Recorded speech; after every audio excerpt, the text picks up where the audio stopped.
Welcome everybody to ISE 2018. We're here in Amsterdam on the NEC Display Solutions stand in Hall 5 on stand R20. We have Adrian Lovejoy with us today.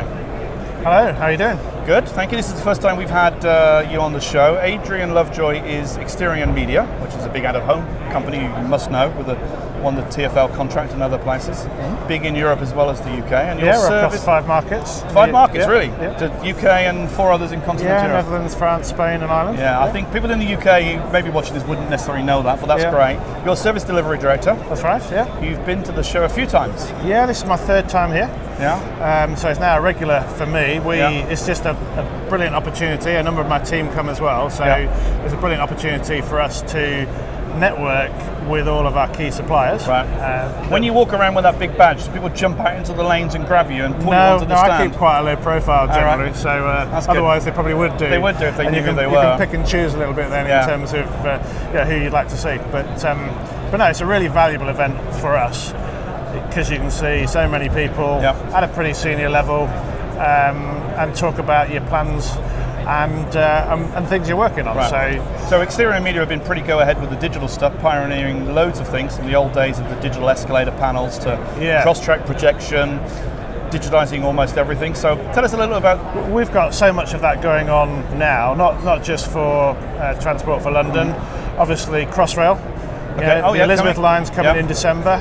We're going to, I think, amaze consumers on that this year with some of the assets and displays. We're going to put on like some new things on the escalators, some really large format things you see here, LED screens, LCD screens, different shapes and sizes that will modernise Transport for London's estate, but also then make the experience on Crossrail Elizabeth line. Again, we tend to forget that Crossrail Elizabeth line. We do tend to forget that's very soon, December this year. It opens, and we're putting in displays across 10 stations. They're the central ones, and many of those are under construction now. I've been down and seen them. Wow! Last week we were trialling some of our screens on the estate. So the big change with that one is that you've been involved with the digital stuff from day one, as opposed to when you did TfL all those years ago. You were retrofitting what was basically a Victorian subway system with digital. That's right, and TfL has some very exacting standards for good reasons in terms of things like fire and ingress protection, blast standards as well. So we have to make sure we can meet the most exacting standards in the world. So I think in that sense we lead the way, but what that means here is for some of our suppliers here, they're leading the world in the quality and the standards they've got to build their assets to. And I look after all operations. I've got to make sure that our costs are keen, that the assets last the lifetime of our contracts, 7-8 years, and still look amazing at the end. That's of a big ask. And so with the board of TfL, just talking about them again, we have to have a joint partnership with them that makes sure we talk about a world-class advertising displays, and that's our joint goal, if you like, in terms of digital advertising. That's brilliant. So DX3 is the Crosstrack projection stuff. Launched, when was it, late last year? We started in November.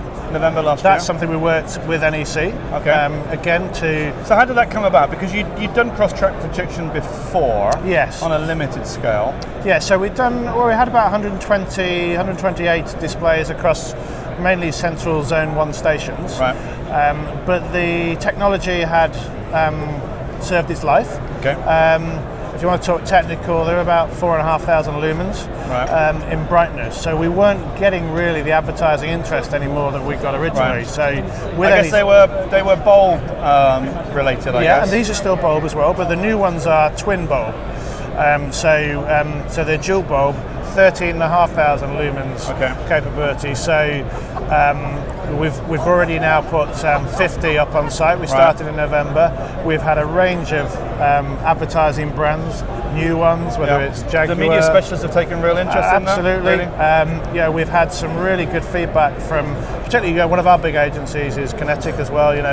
So Stuart Taylor there has been very positive on the quality and what it's enabled some of their advertising creatives to do already.